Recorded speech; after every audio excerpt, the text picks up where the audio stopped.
Alors, chez Volkswagen, le SUV ID6 se dévoile un peu plus avant le salon de l'automobile de Shanghai. L'ID6 sera un SUV électrique reposant sur la plateforme MEB du constructeur qui offrira jusqu'à 7 places, cependant il ne sera proposé qu'en Chine au moins au départ. Ce n'est pas un hasard si la firme allemande a choisi le salon de l'automobile de Shanghai pour présenter son nouveau SUV aux dimensions généreuses. Sa cible première est le marché chinois. D'ailleurs, le nouveau ID6, qui est déjà fuité dans la presse locale, sera assemblé par deux entreprises, FAW Volkswagen et SAIC Volkswagen. Le nouveau ID6 sera décliné en deux versions légèrement différentes, le Cross et le X. Les deux versions auront une autonomie NEDC, on précise, de 588 km, ce qui est pas énorme hein, pour du NEDC pour le coup, avec une batterie de 84,8 kWh qui pourrait être fournie par KTL.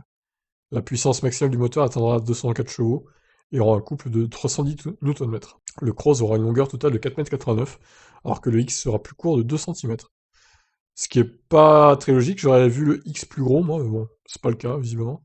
La suite des spécifications sera découverte lors du salon de Shanghai dans quelques jours.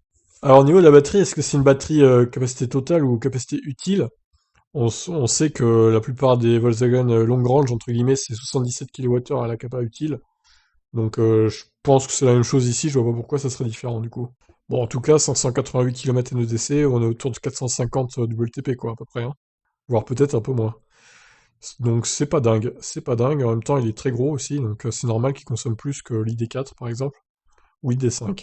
Voilà, bah, je vous laisse réagir, en attendant plus d'infos.